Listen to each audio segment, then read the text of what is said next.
Okay.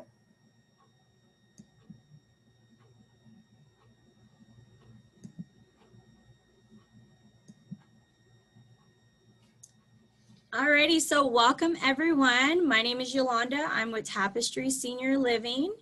We have two properties here in Tallahassee, one off of Walden Road and the other off of North Monroe.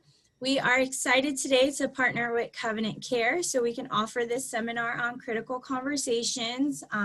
So I'm really excited to introduce Lori Fitzpatrick, who will be our speaker for the day, and I will let Lori take the floor. Okay, so thank you so much, Yolanda. Critical conversations are so important. I just notice in everyday life, there's at least once a day I have to think about the tools that I'm going to teach here today on how to be effective with communication. As we all know, the way you present something to someone really makes a big difference in the response. It could be bad news that you articulate well, that comes across much better than expected. It's all about the presentation. So today we're going to go through, when I do that, Yolanda, how is it? Do you see my screen? No, not yet. Oh, maybe I need to hit, so I'll hit share screen. Do I hit that? And then it should let you select. One participant can share at a time.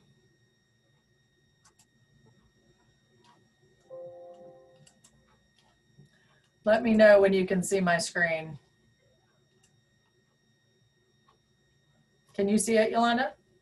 I can't. Do you want me to open it on my end? Sure, yeah, whatever do you want me to, I'll X out.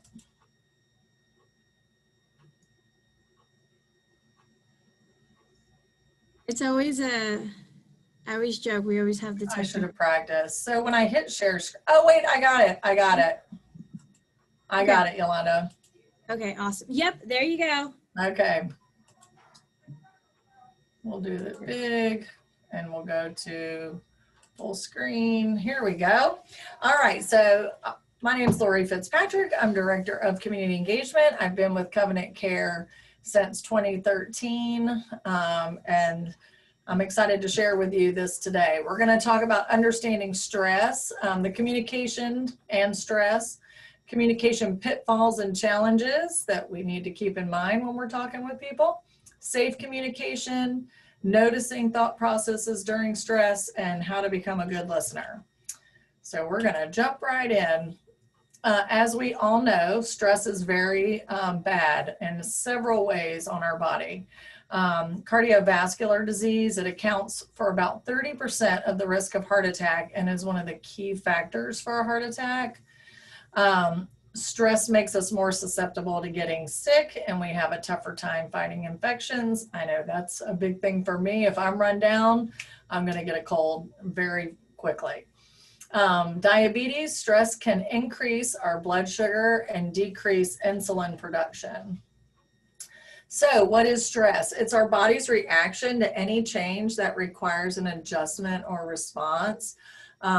These can be a physical response, mental response, emotional response, or a behavioral response, and we're going to dive into all of those a little more. So with our physical signs and symptoms, when we feel stressed, we can have increased heart rate, elevated blood pressure, headaches, GI distress, speech difficulties, sleep disturbances, and shallow breathing. You know, we've had families who are taking care of their loved one who thought they were having a heart attack.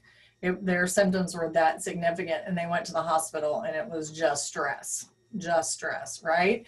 So it's very real what happens physically to your body when you're stressed.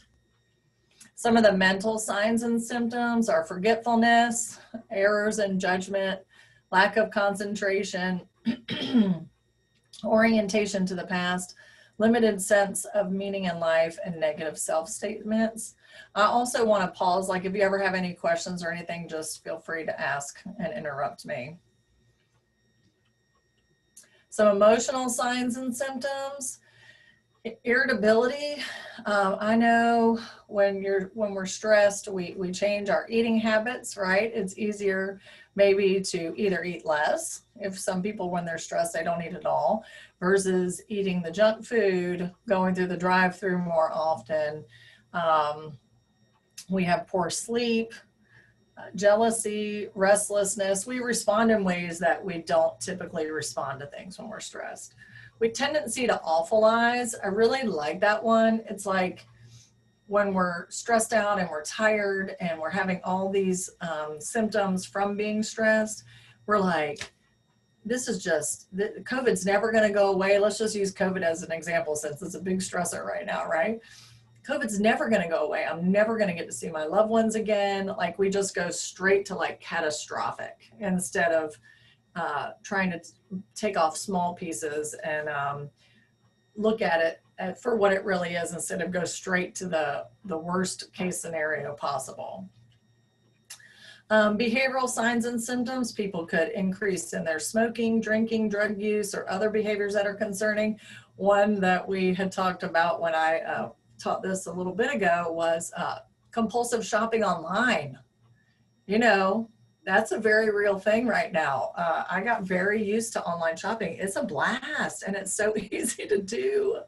So that could be a concerning behavior if you're not being fiscally responsible. And aggressive driving, hopelessness, or hold on one second.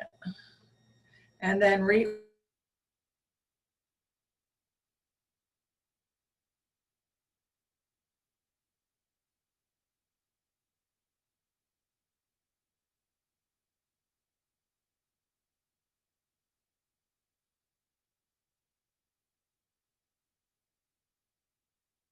so communication and stress. I just kept going, Yolanda. I hope that's okay. Is that all right? We're okay? Yes. Okay. So good communication, how does that help us with stress? It helps progress through the stages of stress coping. It joins family members together when we can articulate what's going on versus just react. It definitely helps with that support system and for family members to understand what we're going through, and then links us to outside sources of support. So it's important to have open lines of communication. Everybody knows that. Sometimes that's easier said than done, of course. A family can go through a pattern of emotional responses, and sharing and talking about the problems are necessary. How do most people deal with difficult conversations? Avoid, avoid, avoid, right? Those hard conversations we're like, it'll just go away. We're just going to leave it alone. We're not going to talk about this. Hopefully it just fizzles out, right? Some family members are afraid to talk about the issues. They feel like a discussion will make matters worse instead of making things better. They effectively filter out anger, resentment, joy, concern, or unwanted news. So when it matters most, why are we often at our worst? Because of our emotions, 100%. They totally get in the way of everything we're doing. I'm gonna, I need to close my door real quick. Okay, so how do these emotions affect us? When a continuous stream of negative emotions hijacks our frontal lobes, our brain's architecture changes, leaving us in a heightened stress response state where fear, anger, anxiety, frustration, and sadness take over our thinking, logical brains. Sounds about right. So effective communication takes practice and skill. It includes our emotional responses and nonverbal actions. So I think most of us have seen this little graph before, but the elements of personal communication, 7% is the spoken words that we're saying, 38% is our voice and tone, and 55% is our body language. I love to use the analogy, my girls had this little dog. He was just the worst. And I would say, good thing your my daughters love you, because if not, I'd be giving you away to another home. But the way I'm saying it and my voice and my tone, he'd be so excited. He's like, ooh, mama loves me. And I'm like, mm-hmm. But the words I'm saying are not, I love you. They're exact opposite. But my voice, tone, and body language definitely made him think that I was saying something good. So, you know, that's just really good to remember moving forward with effective communication. Is the way our body language is, and our tone and voice are very important. So here's our universal expressions. You know, some people have the poker face, but most of us do not. So what communication tools can we learn in order to decrease our stress during difficult times? So here's some pitfalls and challenges I want you to look out for. Judging, projecting our own interpretation or judgment into someone.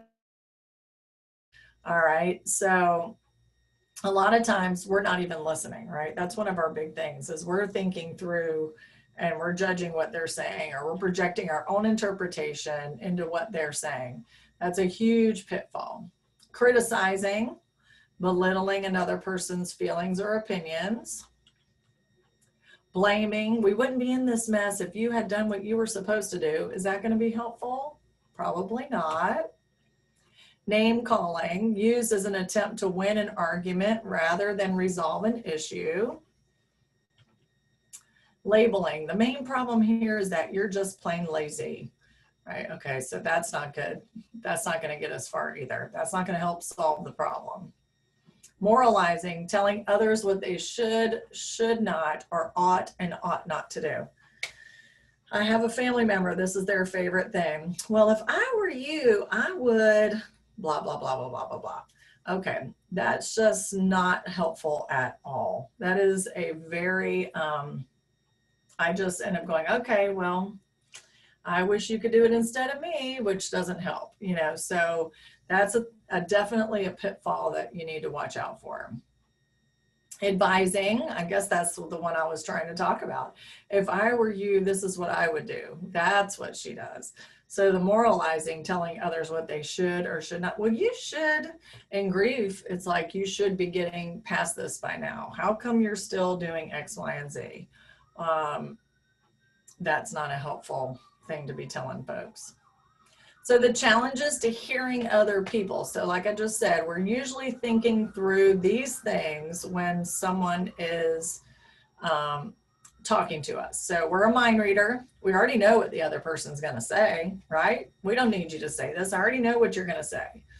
Rehearser, you're thinking through your reply while others are still speaking. That happens a lot, like in groups.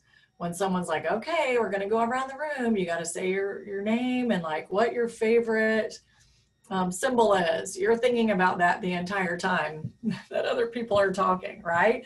Or a comparer. You're too busy judging or looking over the speaker. Well, look what she's got on today. I don't know. If I was her, I wouldn't be wearing those shoes with that shirt, right? A placater, the yes man or woman avoiding the conflict, excuse me. Yep, sounds good. Moving on to the next thing, because you know you're not going to get your way anyway, so why not just say sounds good, right? So perception of the stressor. Two people can perceive the same stressor very differently, okay? Perception depends on experiences, personalities, health, and financial situations. Sharing perceptions can be very helpful. All right, so psychological safety. A belief that one will not be punished or humiliated for speaking up with ideas, questions, concerns, or mistake.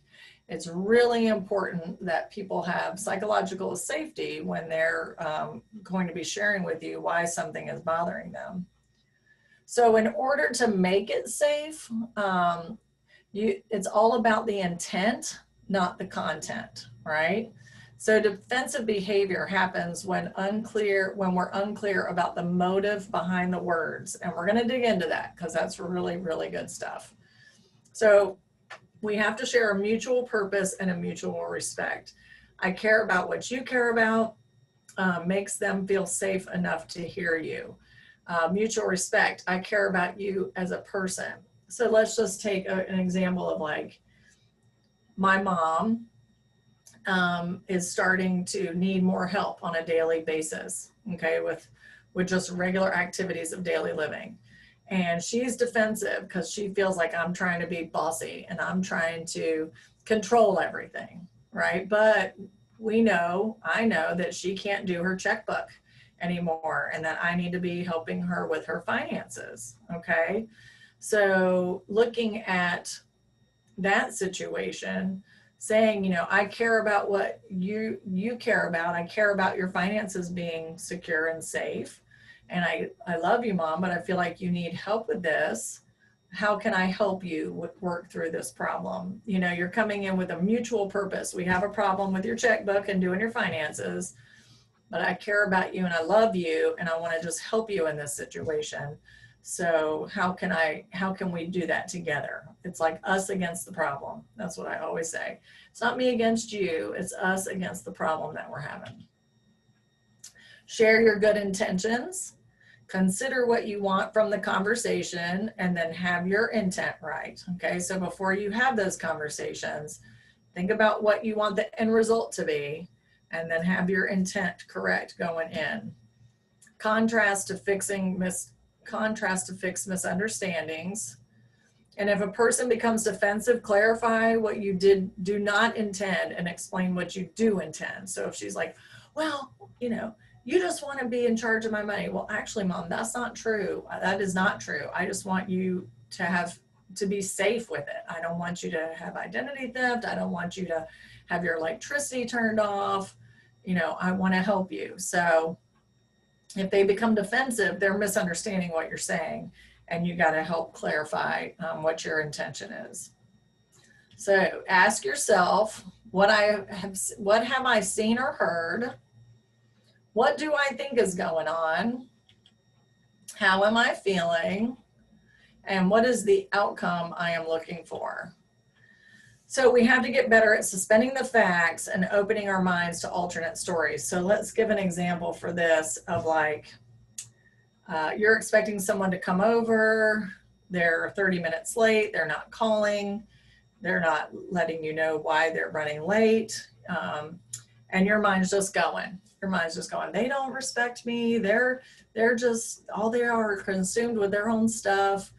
I bet you she, fill in the blank, right? We always make our own stories up. I bet you she's out doing whatever she does all the time and not making me a priority. And she knows I have to leave here at such and such a time, and just creating that story in our minds of what has happened and why that's the case. So we have to stick to the facts. So when she comes in, let's stick to the facts. So we want to think, I saw, I heard, I noticed. Anytime I want to have a difficult conversation, I think about the facts first. Okay, the fact is you were supposed to be here 30 minutes ago. You didn't call me even though you have a cell phone. You know, just sharing what the facts are. The story is, it leads me to think, or it leads me to conclude, and I'm starting to wonder, or I believe, and then say, can you help me understand why you would continually be late to my house to help watch Mom so I can go out and run the errands?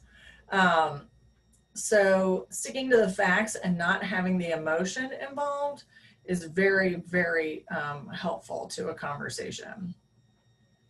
So you have to notice your thought process during stress. So we're going to have thoughts, right? The thought's going to come into our brain, whatever it might be, but we don't necessarily have to buy into it. We don't have to automatically believe what our mind is telling us, okay? When we recognize our thoughts without reacting to them automatically, we can decrease our stress and anxiety. So, you know, that's that 24-hour rule, like not responding and thinking it through and not buying into whatever the thought is coming into your mind. For example, this economy is so bad, I know I'm going to lose my job and then I'll lose my house and I won't be able to take care of my family. I'm worthless. So what's going on in this statement? Normally I get to do this in front of like a live audience and we talk about these things. We're catastrophizing. It's such a hard word. We're creating the worst case scenario, right? And then we're buying into it. What will happen and what that means. I'm a bad spouse. I'm a bad provider. I'm a bad person. Are these the facts? Is this what's happening? So what can we do instead? We can notice the thought. Okay, I'm having the thought that I might lose my job and thinking about what might happen. We can notice our reactions, emotionally, how we feel, mental, what, how we're thinking, and how our body's responding. We can take a breath and we can thank our mind, right? So when you thank your mind, your primary goal of your brain is to keep you safe. So worst case scenario, when that happens, your mind is preparing you in advance for the worst case, okay?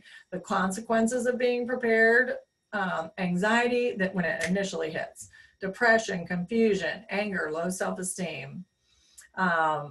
So you might be miserable, but at least you'll be prepared, okay? So we're thanking our mind because then you think, okay, if I lost my job, then what's my plan of action too? Once we understand why we have these thoughts, we can choose our response. We can have the thought and accept it, or we can have the thought and reject it. So we can't prevent the thought. We can't not have it, okay? But we can not buy into it. So optimism is huge, right? It's such a powerful, powerful tool. So to practice gratitude and look for the good and don't ruminate. My mom and I had a chance to do that today because we're not going to be able to get together for Thanksgiving due to some compromised immune systems in our family. And so we're going to do a Zoom call and we're like, hey, you know what? This isn't going to last forever. We're going to keep each other safe. And even though we're really going to miss it, you know, we've had how many wonderful Thanksgivings together, and we can make the best out of this. We can do it. We can actually make it unique and fun. Okay. So most people, instead of just wallow in the misery of what they're going to miss out on, look for the opportunities to see how you can make it better and look for something unique, you know, look for a unique opportunity that you wouldn't have had in normal circumstances. So now that our mindset is perfect, let's focus on becoming a good listener. So putting aside your own thoughts and opinions while the other person is talking to you. That's such a big thing. An openness and respect for what the other person is sharing, and sensitivity, which means listening for the feelings and the meaning. A lot of times people will be angry, like respond with anger when really they're just hurt or scared. So noticing that and going for the feeling aspect versus the anger is very, very helpful when you're trying to communicate. So we listen faster than we talk. You'll see it there, 125 words per minute we speak. Man, I'd love someone to time me right now. I'd be so curious. And we can listen to 400 words per minute. So we have to work at being a good listener.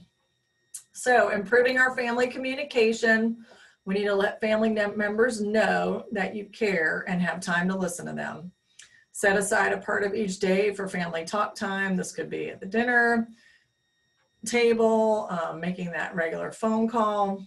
Give each family member a chance to talk privately, one-on-one, and observe a cooling off period when talking becomes difficult. That is super important, respecting them to need to kind of calm down and take a breath, maybe get outside. So some different things to remember. Don't avoid the difficult conversation, okay? Be prepared when going into a difficult conversation. It didn't have the I statements in here, but the I feel statement is so good. You know, I feel like when you're late constantly, you're not respecting my time that I need to go get away from the situation and being a caregiver. So those are very good words to use, I feel. Effective communication takes time and practice. Don't give up. Share mutual purpose and mutual respect. Suspend the facts and open your mind to alternate stories. Don't automatically go to worst case scenarios. become a good listener and practice optimism. And we'll come down to, here's my contact information. If you have any questions or want to just talk through, I love someone being able to give me a scenario and asking for my help in the communication tool. I love that. It's one of my favorite things to do is help plan out a difficult conversation with someone going into that and then finding out how it worked. You know, a lot of times if emotions enter in the middle of a conversation, it can spiral downhill real fast, but being able to be like, okay, wait, I'm sorry. Obviously something just took a wrong turn. I think you've misunderstood something that I've said. Can you tell me why you're responding like that? Like, what did I say that upset you? That's really important and really good. It takes people back when I do that, but you know, if someone starts to get really upset, I'm like, whoa, where is this coming from? You know, like, so I would love to be able to dive more into that. If you have a specific scenario, feel free to call me. I'm happy to talk on the phone. Lori, I had a scenario that I think individuals who especially are maybe working with Tapestry or watch this recording, you know, it's sometimes difficult to have a conversation with a loved one that they need more help and they maybe need a senior living, and that's not just a Tapestry, right? Maybe they need to go into an independent living, or, you know, they're just starting to need more assistance. How do you recommend that conversation? Because I know as a child to your parent who is your elder to an adult, that can be complicated for many. And even with grandchildren now, helping with caring for loved ones. Do you have just kind of some blanket advice for that scenario? Absolutely. I would have a list of facts of reasons why, like my grandma, when we needed her to move into assisted living, you know, she had left the burner on, right? She had forgotten to take her pills several different days, and that was dangerous. So coming to her with the intent of like, you know, I adore you. I love you. I want you to be independent. I want what's best for you. But here's what's been happening. You know, you've left the burner on, which was really dangerous. You could have burned down the whole house. You've forgotten your medication 6 different times. You've fallen twice, Grandma, you know, and I am so concerned for your safety. So we need to figure out together what that option is, because what's happening right now isn't working. So we have to figure out something together that works. And I always love to lead anybody into coming up with it on their own. You know where you're going with the conversation. It's like my husband. Okay, we won't even get into it. You know where you want to go with this conversation, and you can guide and direct to get them there. It's the exact same thing, you know. But maybe she'll be open to having someone come in for 4 hours a day. Okay, well, let's try that. What did the other 20 hours look like? You know, how are we going to keep you safe for that time frame? And then another thing is like helping under the underlying feelings that are happening about not wanting to go in assisted. What is it? It's a fear, right? So what are we afraid of? Are we afraid of losing our independence? Are we afraid of the community aspect? Like trying to help them verbalize the feelings underneath the decision not to move, the loss of that phase of life, which is very understandable, and being able to mourn that together and be like, I know it is sad. Maybe we could do a big thing, you know, where we have a time where we really think through all our wonderful memories we've had here, you know, and close out that period of our life to move into the next, and help and just kind of brainstorm. But saying the end result is we need to figure something out because here's the facts, and then working with them with a thing that would be comfortable. Now, if they said, well, let's do the 4 hours a day, I also want to communicate to them, okay, well, we're going to try this for 2 weeks, you know, give them like a time frame. And then if that doesn't work, would you be okay? Can we come back and revisit the conversation about, you know, an assisted living? And then them being, you know, kind of knowing the plan. You don't ever want to spring something on them, you know, and respecting the process that's going to have to happen to get to the point where they're ready to move in, and respectfully. That's great. Thank you. You're welcome. Can you think of anything else? That was that was the talk, but see, if that was helpful to someone, then that's just awesome, and kind of writing out the plan and communicating that respectfully with your loved one and having those conversations. I would always love to help with that situation. So I found, Yay. Oh, go ahead. I was going to ask if anyone else had questions. well, I thought I better say something at the beginning. I didn't even have my microphone in, right? I had to go look for one. So that's probably why you heard silence. But so, I guess for me, I mean, in general terms, like you were saying, don't avoid difficult conversations. Well, I tend to shut up because I don't want to say something I might regret later when when I'm emotional or end up crying. So somehow I need to work on remaining calm and rational. Any suggestions? Well, so it depends on the conversation and what's causing you to react that way too, so I don't think there's anything. So having the plan going into the conversation, having that thought through before you have that difficult conversation instead of avoiding it should help with that a little bit. But there's nothing wrong with crying and being sad either. I don't want you to think but being able to stick to the facts, even though you are emotional about what's being said, and not, and helping try to problem solve whatever the problem is, right? Make the problem the focus. And here's the facts. I can't keep doing this. Emotionally, I'm sick and this, that, and the other. And then helping try to figure out what steps you could take to move forward. Because if it's a really emotional conversation, it's really important for you to get your needs, your emotions out, and for them to be able to hear you, but women in general, myself included, reacting so, and it can really shut down the other person too, or escalate them. So it makes people uncomfortable, but it's not bad to cry. I don't want you to feel bad about being sad. You just don't want to be, you want to try to stick to the facts of the conversation as much as you can. And you can say this makes me really sad to have to be even having this conversation. This is something that I wish we didn't have to talk about, but we do. And because we need a resolution here. We can't keep having you fall or whatever the issue might be. Does that help, Marian? Yeah, like my mom's in heaven right now, but I'm just thinking back to when my sisters insisted my mom could not stay home with daycare, and my mom just wanted to be at home. She had Alzheimer's, and I was like, oh, well, if that's where she's going to be happy, let her be there. And they said, no, that's like a kid in a candy shop. And since my sisters probably would have bowed out of the whole situation if I had not allowed them to, I just kind of shut up and let them do what they want. You know what I mean? Because they were closer to her and they were her caregivers. So it's just really awkward, Definitely. I get that. And then a person living with dementia and then trying to live on their own, that's really hard. Well, and family dynamics, I can talk this all day.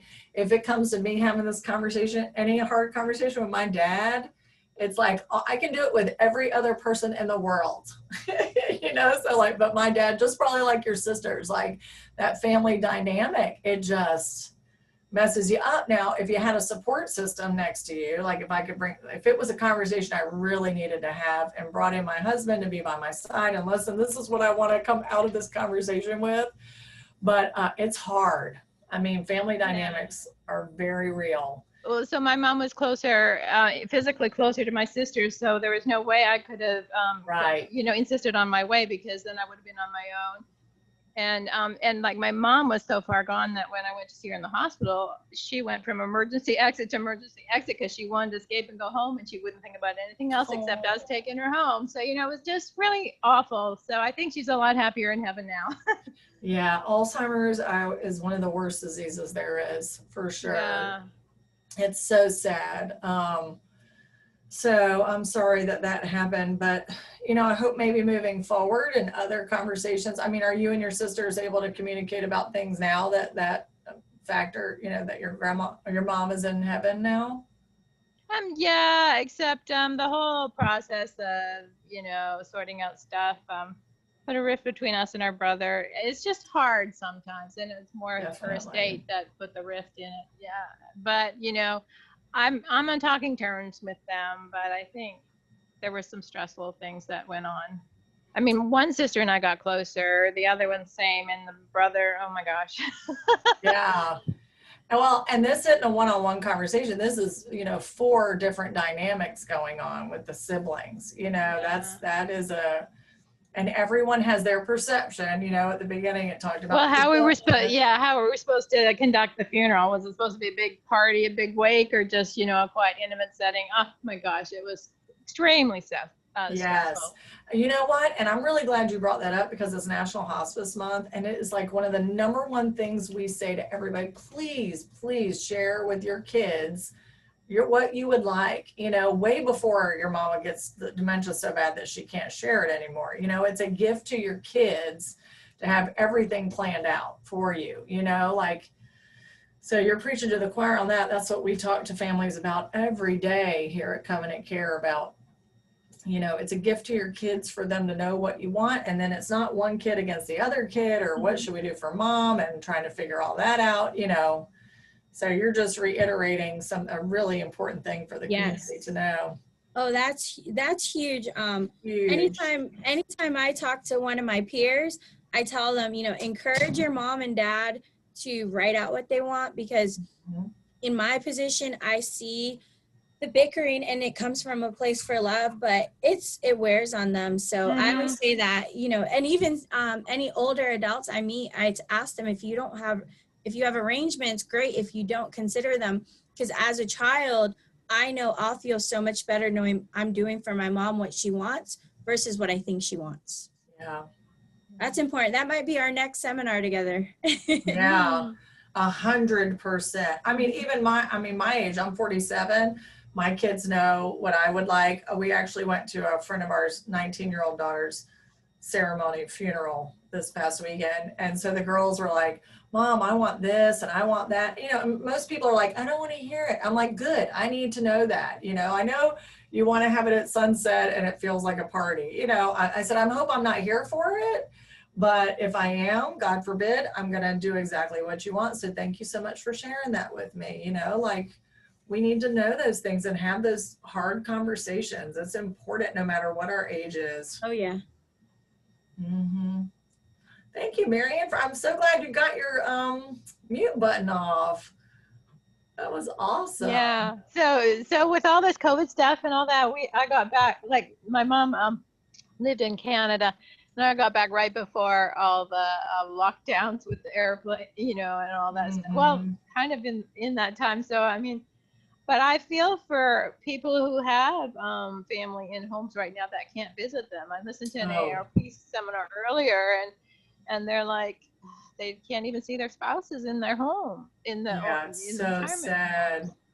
So sad. I mean, we're choosing not to see our older adult family because I've got girls in college, and that's just like a pool of whatever. you don't want to make them susceptible, God forbid, so it is a very difficult time for sure. But self-care, taking care of ourselves, not letting ourselves be too reclusive, like I had mentioned, it's easy. I'm noticing like I would like to be in my pajamas at home all the time working now, but like forcing myself to break out from that when I can safely and not, and taking care of ourselves. It's really, really important. So I've been enjoying all these Zoom meetings because I probably get to participate in more, because if I was at the office, I wouldn't be here near a Zoom, my computer to do it. So in a way, there are little benefits of working from home. 100%. And the senior center is doing some really cool stuff that I would never participate in, but like, I want to zoom in and see how they're making these appetizers for the holidays. Don't tell them I'm 47. Right. Well, and hey, shameless plug, they have one right after this event, and they have a few coming up for their Deck the Halls. So, cool. We love the senior center, but I really thank you guys for participating. And Lori, I thank you for this presentation, because I know for anyone, you constantly need to continue to learn this, to improve on that, because confrontation can be difficult, and having conversations sometimes that need to be had are difficult. So I really appreciate you sharing these tools with us. And if anyone needs Lori's information, it is on the slide, or you can email me and I will email it out to you, and I'll send it out in the recap email. But All right, thanks if there aren't any more everybody. questions, I'll say good night to everyone. We really appreciate everyone joining us today. Bye. Thank Bye. you.